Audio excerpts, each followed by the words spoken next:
안녕하세요. 미국 주식하는 임견입니다. 오늘 미국장 한번 보겠습니다. 구독과 좋아요 부탁해요.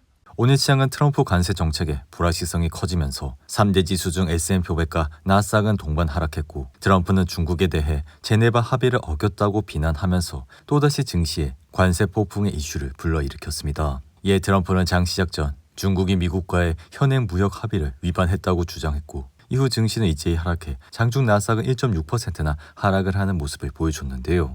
여기에 스콧 베센트 재무장관은 미중 무역 협상이 약간 정체되어 있다고 말했고, 이후 트럼프는 시진핑과 대화를 하게 될 것이고 그 문제를 해결하기를 바란다 밝혀 증시의 낙폭은 일부 회복해 다우지수는 상승 반전, 나스닥 역시 약보합 상태로 마감을 하는 모습을 나타냈는데요. 이에 지금은 중국이 스위스 합의 이후 핵심 광물 수출 금지를 적극적으로 해소하지 않는 점에 문제가 제기되고 있고, 특히나 히토류 광물과 같은 핵심 자원 관련 이행이 부족한 것으로 밝혀져 이렇게 된다면 반도체 관련 수급 이슈가 나타날 가능성도 높아 이날은 전반적으로 반도체 관련주들이 급격하게 하락을 하는 모습까지 나타났습니다. 이에 따라 다음 주는 기관과 투자자들이 미국과 주요 교역국의 무역 협상에 더욱더 집중할 것이라 생각이 들며, 특히나 중국과의 갈등의 골이 더욱 깊어진다면 증시의 변동성은 증폭될 것이라 생각이 드는데요.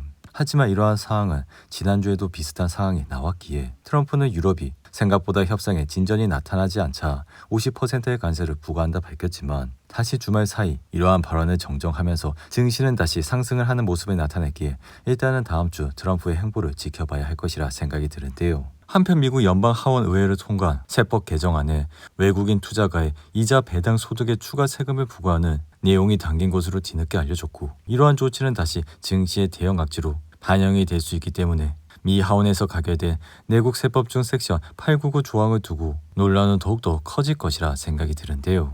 이에 이 조항은 미국 시민이나 기업에 차별적인 세금을 부과하는 나라에 추가 세금을 적용하는 이른바 벌칙세를 담아 배당과 이자, 임대료 등을 비롯해 추가 세금을 부과할 수 있도록 하는 조항이라, 이 세법 개정안이 상원을 통과할 경우 증시에는 상당한 압력도 끼칠 것이라 생각이 듭니다. 이에 그러한 이유는 투자자 입장에서는 높아진 세율만큼 미국에 대한 투자 매력이 줄어들어 미국 자본시장의 개방성 역시 위협하는 조치라 생각이 드는데요. 이에 테슬라 역시 이날은 3% 이상 하락해 $346까지 내려왔고, 사실 이날 테슬라가 하락을 하게 된 주요 배경은 중국에 대한 이슈도 있었지만 머스크가 상습적으로 마약류를 복용하고 있다는 내용이 나옴에 따라 주가는 속절없이 하락을 하는 모습을 나타냈습니다.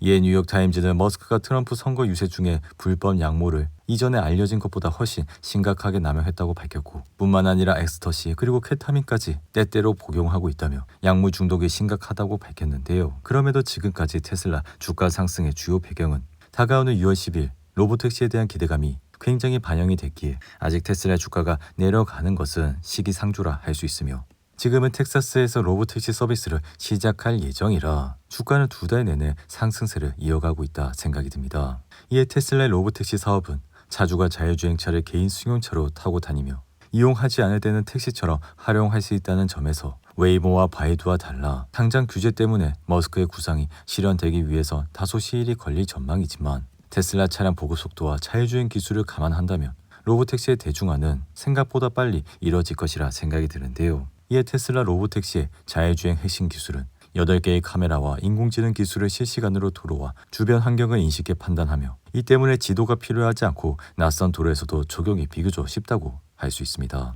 여기에 웨이모의 로보택시가 이미 제작된 정밀 지도를 기반으로 주행하는 것과는 차이가 있어 웨이모는 이미 입력된 지도대로 움직여 레이더와 카메라 등과 같은 센서를 보조적으로 활용하기 때문에 정밀한 지도가 구축되지 않는 곳에선 운영이 어렵다 할 수 있는데요. 이에 테슬라는 장기적으로는 전 세계에 판매된 자사 차량의 로보택시에 활용한다는 구상이라 자신의 주거지를 호텔처럼 다른 사람에게 빌려주는 숙박 플랫폼 에어비앤비처럼 자기 차를 택시로 활용할 수 있다는 것으로, 이를 위한 별도 플랫폼도 구축할 계획이라 테슬라 입장에서는 따로 로보택시용 차량을 생산할 필요 없이 테슬라 차주와 손님만 연결하면 되는 구조라 할 수 있는데요. 이에 테슬라의 주가는 4월 초 실적 발표 이후 펀더멘탈과는 전혀 상관없이 모멘텀으로만 주가를 상승시켰고, 다가오는 6월 10일 로보택시가 시장의 기대치를 만족하게 된다면 다시 한번 테슬라의 주가는 좋은 흐름세를 이어갈 가능성이 있다고 생각이 듭니다. 그리고 팔란티어의 주가는 또다시 강세 흐름을 이어가며 올해 나스닥 시가총액 상위주 가운데 높은 상승률을 기록 중이라 이날은 7% 이상 뛰어 S&P 500 기업 중에서도 가장 돋보이는 상승 종목 중 하나가 됐다 할 수 있는데요. 이에 인해 급등은 최근 몇 달간 미국 정부와의 협력 범위가 눈에 띄게 커졌다는 점에서 특히나 팔란티어는 데이터 분석 플랫폼 파운드리가 최소 4개의 연방 기관에 도입됐다는 소식에 이날 주가는 큰 폭으로 상승해 이러한 정부와의 협력과 더불어 지금은 상업용으로도 팔란티어의 기술을 많이 쓰고 있어 이러한 수요는 앞으로도 더욱더 증가가 될 것이라 생각이 듭니다. 여기에 주택금융기관 페니메이도 팔란티어와 손을 잡고 사기 적발을 위한 AI 기반 탐지 시스템을 출범시키며 주목을 받고 있기에 이렇게 된다면 미국 주택시장에서도 전례 없이 빠르고 정밀한 탐지가 가능해 향후 수백만 달러 규모의 사기 예방 효과도 기대가 된다 할 수 있는데요. 이에 팔란티어의 주가는 끝도 없이 상승을 하고 있고 이미 지난 2월 신고가인 125달러를 경신했기에 이러한 모습은 전형적인 상승을 하고 있는 기술적 흐름으로 상단과 하단의 폭이 점점 좁혀지는 구조라 팔란티어의 주가의 추가 상승 여력도 열려있다 생각이 드는데요. 그리고 이렇게 주가가 많이 올라 이러한 고점에 주식을 사야 하나 생각도 들지만 팔란티어의 매출만 보더라도 이 기업이 앞으로 어떻게 올라갈지는 충분히 나와 있어 올해 2분기도 당연히 매출은 시장 예상치를 뛰어넘을 것이라 생각이 들기에 앞으로도 팔란티어의 주식을 꾸준히 모아 가시라고 말씀을 드렸습니다. 한편 나스닥은 이날 소폭 하락을 했고 장중한 때는 1.6%나 하락을 했지만 이번 한 달간 9.6%나 급등을 했고 S&P 500 역시 5월 들어 6%나 급등을 했기에 이러한 상승은 향후 증시 상승세를 예고하는 지표라 생각이 드는데요. 이에 과거 1950년 이후 S&P 500이 5월에 5% 후반 월간 상승률을 기록한 경우 1년 뒤 지수가 하락한 적은 단 한 번도 없었고 이 기간 S&P 500은 평균 20%의 상승률을 기록했다 할 수 있습니다. 이에 이번 5월은 S&P 500이 6% 이상 상승세를 기록했기에 대체로 앞으로 시장은 강세장에 들어설 것이라 생각이 드는데요. 이에 따라 단기적으로는 관세와 관련한 가시성이 더욱더 복잡해졌지만 이제는 관세로 달성할 수 있는 범위 자체가 줄어들었기에 몇 달 뒤를 내다보며 문제 해결에도 가까워지고 있어 이러한 이유는 백악관이 이루고자 하는 것과 다른 국가들이 수용할 수 있는 것 사이의 간격이 실제로 좁혀지고 있기 때문이라 할 수 있습니다. 이에 이러한 정책은 엔드게임에 가까워진다는 의미로 그래서 증시에는 순호재라 지금 시장이 혼란스러워하는 것도 이해는 가지만 시장이 정말로 관세 전쟁이 끝났다고 믿게 되는 시점이 오면 이미 주가는 크게 올랐을 것이라 생각이 드는데요. 그리고 엔비디아는 이날 2% 이상 하락해 135달러까지 내려왔지만 1분기 견조한 실적으로 증권가에서는 긍정적인 전망이 쏟아지고 있어 모건스탠리는 최근 보고서에서 엔비디아의 목표 주가를 기존 160달러에서 170달러로 상향 조정했고 CT 역시 150달러에서 180달러로 올렸기에 지금은 1분기 실적이 시장 우려와 달리 기대치에 부합하자 다시 한번 기관들은 엔비디아 목표 주가를 상향 조정하고 있다 할 수 있습니다. 여기에 이번 실적의 포인트는